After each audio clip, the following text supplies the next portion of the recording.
Hi అండి, అందరికీ నమస్కారం. వెల్కమ్ టు మై ఛానల్ అమ్మ ఇల్లు వంటిల్లు. ఈరోజు మన వీడియోలో చికెన్ గ్రేవీ కర్రీ చేస్తున్నాను. చాలా అంటే చాలా బాగుంటుందండి. దీనికి పసుపు ఉప్పు వేసుకుని శుభ్రంగా కడిగి పెట్టుకున్న చికెన్ తీసుకోవాలి. సన్నగా కట్ చేసుకున్న ఉల్లిపాయ పచ్చిమిర్చి కొద్దిగా పుదీనా తీసుకోవాలి. టమాటాలు ఇలా మెత్తగా గ్రైండ్ చేసుకోవాలి. సన్నగా కట్ చేసుకున్న కొత్తిమీర. స్టవ్ మీద ప్యాన్ పెట్టుకోవాలి. ప్యాన్ హీట్ అయిన తర్వాత 1/2 కప్పు దాకా ఆయిల్ వేసుకోవాలి. ఆయిల్ హీట్ అయిన తర్వాత సన్నగా కట్ చేసుకున్న ఉల్లిపాయ పచ్చిమిర్చి ముక్కలు కూడా వేసుకోవాలి. ఇవి వేసుకున్నాక అంతా ఒకసారి కలుపుకోవాలి. కలుపుకున్న తర్వాత టేస్ట్కి సరిపడా సాల్ట్ వేసుకోవాలి. ఇక్కడ నేను 2 స్పూన్లు కల్లుప్పు వేసుకున్నాను. 1/2 స్పూన్ పసుపు కూడా వేసుకుని అంతా ఒకసారి కలుపుకోవాలి. ఇలా కలిపిన తర్వాత కొద్దిగా పుదీనా వేసుకోవాలి.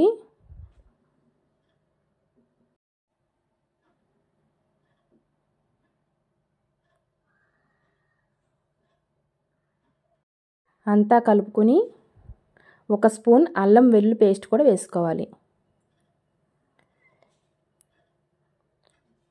అల్లం వెల్లుల్లి పేస్ట్ వేసినాక అంతా ఒకసారి కలుపుకోవాలి.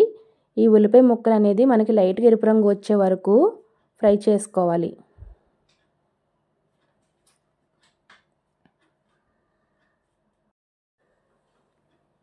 ఇలా లైట్గా ఎరుపు రంగు వచ్చిన తర్వాత మనం గ్రైండ్ చేసుకున్న టమాటా పేస్ట్ని కూడా ఇందులో వేసుకోవాలి. టమాటా పేస్ట్ వేసిన తర్వాత అంతా ఒకసారి కలుపుకోవాలి. కలిపిన తర్వాత ప్లేట్ పెట్టుకొని ఒక 2 నిమిషాలు మగ్గనివ్వాలి. ఈ విధంగా కొద్దిగా మగ్గిన తర్వాత ఇందులో టేస్ట్కి సరిపడా కారం వేసుకోవాలి. ఇక్కడ నేను 2 స్పూన్లు కారం వేసుకున్నాను. కారం వేసుకున్నాక ఒకసారి అంతా కలుపుకోవాలి. అడుగు అంటకుండా అంతా ఒకసారి కలుపుతూ ఉండాలి. ఈ విధంగా బాగా దగ్గరికి వచ్చిన తర్వాత మనం కడిగి పెట్టుకున్న చికెన్ కూడా వేసుకోవాలి.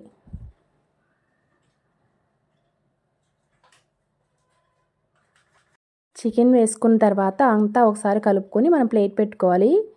ఈ చికెన్లో నుంచి వచ్చిన వాటర్ అంతా అయిపోయే వరకు మగ్గనివ్వాలి. మధ్య మధ్యన కలుపుతూ ఉండాలి.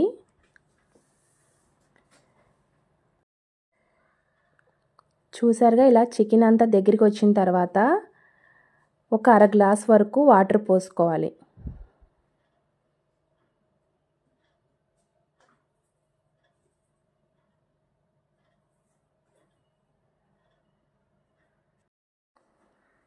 వాటర్ పోసుకున్న తర్వాత అంతా ఒకసారి కలుపుకొని ప్లేట్ పెట్టుకోవాలి.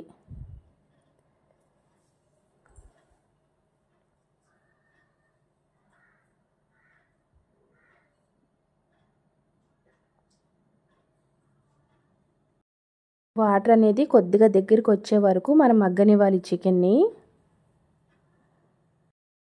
ఇలా కలుపుకున్న తర్వాత ఒక్కసారి సాల్ట్ సరిపోయిందో లేదో ఒకసారి చూడండి. సాల్ట్ అనేది మనకి సరిపోకపోతే ఇప్పుడే యాడ్ చేసుకోవాలి.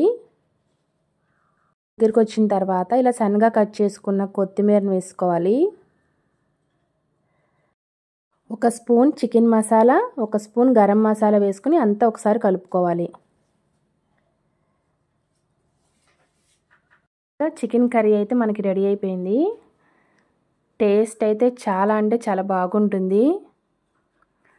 ఇలా అంతా కలుపుకున్న తర్వాత మనం స్టవ్ ఆఫ్ చేసుకోవాలి. సూపర్ అంటే సూపర్గా ఉంటుంది. మీరు కూడా తప్పకుండా ట్రై చేయండి ఈ చికెన్ గ్రేవీ కర్రీ.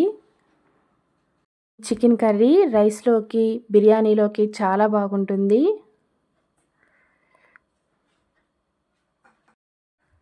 నా వీడియో కానీ మీకు నచ్చితే లైక్ చేయండి, షేర్ చేయండి, నా ఛానల్ని సబ్స్క్రైబ్ చేయండి.